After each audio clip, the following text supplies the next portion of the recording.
So we have a circle. We can tell that it's not a line or anything quadratic or anything we experienced in Algebra 1 because we have both an x squared and a y squared. So based on what we've learned so far, we're going to assume this is a circle. We're going to go ahead and we're going to group up the x terms, group up the y terms, and we'll take this constant and move it over to the other side. So we have 4x squared and a minus 16x, and a positive 4y squared and a minus 24y. And then in order to move 51 to the other side, I would need to subtract it. So we have negative 51 when we subtract that from 0. All right, in order to complete the square on both of these so that it's in, it looks like the circle does in standard form, which by the way is x minus h squared plus y minus k quantity squared, and that equals the radius squared.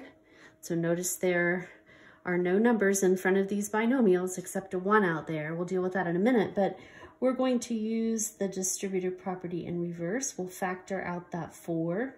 So we have a 4x squared minus, dividing 4 out of 16 as well, minus 4x, plus, same thing here, factor the 4 out, so we have y squared minus 6y, and that's equal to our negative 51. All right, so now that we've done that, we can go through the process of completing the square so that we then can factor these things. So because this is now a 1, half of this is negative 2, and if we square negative 2, we get positive 4. But I didn't really add 4, I really added 4 times 4, or 16. So I need to be sure I add 16 to the other side as well. Likewise here, this is a 1, so we're just going to take half of this. Half of negative 6 is negative 3. Negative 3 squared, though, is a positive 9. 4 times 9 is 36, so we need to add 36 on the other side to keep things balanced.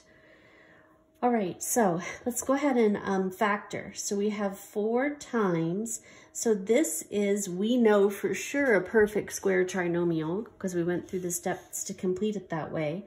So the square root of x squared is x, the square root of 4 is 2, and it has to be a minus since that's a minus, plus 4 times, we'll go ahead and factor the second trinomial.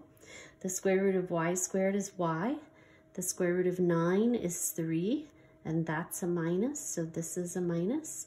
And then over here, if we add these, we end up with 1. All right, almost there, right? But again, this does not look like my standard form because I need these to be 1s out front, not 4s. So I'm going to divide by 4 and by 4. So this first term divided by 4, those would cancel. The second term, the 4's just divide out here. So we end up with x minus 2 squared plus y minus 3 squared equals 1/4. All right, the center is located at HK. So what's being subtracted from x? A 2. What's being subtracted from y? A 3. And then just be careful. This is not my radius. This is my radius squared. So we're going to take the square roots of both sides, and the square root of this, once again, these are both perfect squares. The square root of 1 is 1, the square root of 4 is 2. So we get a half. All right, number 2, completing the square. By the way, we just got the worst one out of the way. So on problem number 2, notice the x and squared and y squared terms don't have 1s in front of them. So we're going to do the whole thing, but it'll be much faster. So grouping up our x's, we have an x squared plus a 14x. Grouping up the y's, I have y squared plus 18y. And I'm going to move the 114 over. It's positive, so I would have to subtract it from both sides. So negative 114 on the right. Okay, because this is a 1, I can just do the steps. Take half of b, which is 7, and square it. 7 squared is 49. So I'm going to add 49 here to make this a perfect square trinomial. Have to be sure I remember to add 49 over there. All right, here, because again, there's a 1 in front of the y squared, half of 18 is 9, and 9 squared is 81. I added 81, I have to add 81. All right, so let's go ahead and factor. So this trinomial factors into the square root of x squared is x. The square root of 49 is 7. This is a plus, so plus. And here we have the square root of y squared is y. The square root of 81 is 9. And it needs to be a plus. Don't forget the exponents. And then over here, when we add the negative 114, the 49, and the 81, we get 16. All right, so the center. What's being subtracted from x? This is really x minus a negative 7. Same thing here. This is really y minus a negative 9. And the 16 is the radius squared. So when we take the square roots, we can see that the radius is going to be 4. All right, on 3 and 4, we're doing the same thing. We just have to graph them once we change them to standard form. So, change the general form to standard form, get the center and radius, and then graph the circle. So that's the only difference. So hopefully these are feeling like the same thing over and over again. So we're going to group up our x's. I have an x squared and a minus 4x. Grouping up my y's, I have a y squared and a plus 22y.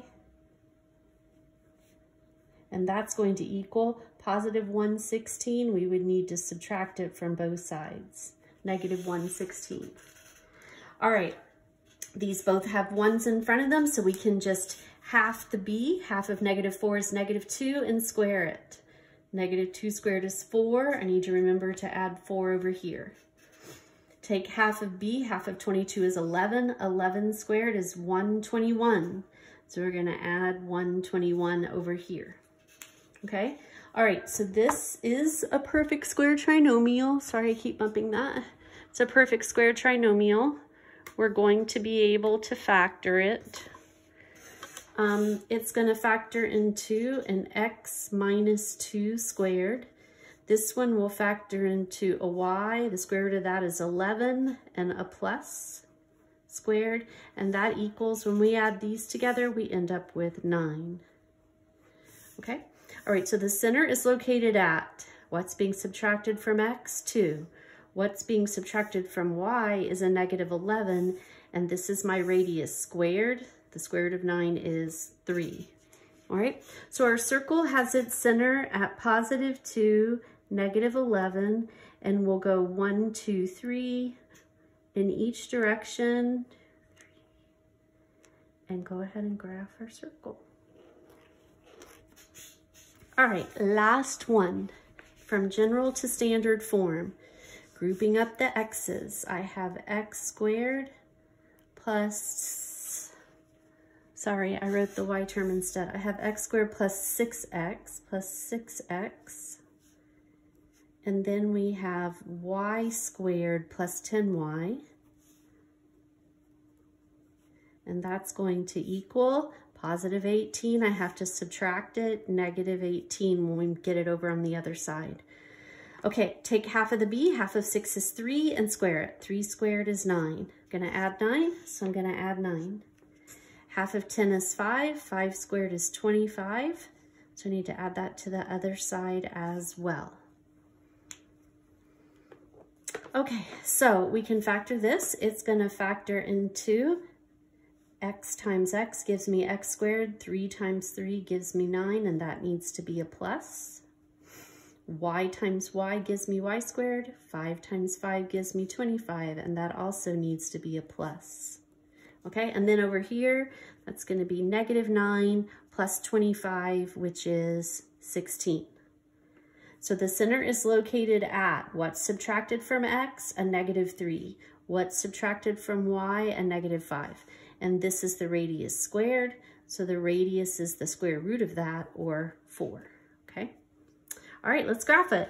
So negative 3, negative 5 is our center. We need to go 4 to the right, up 4, left 4 and down 4 and graph our circle, all right? So we definitely needed to know how to complete the square to be able to change these from general form to standard form.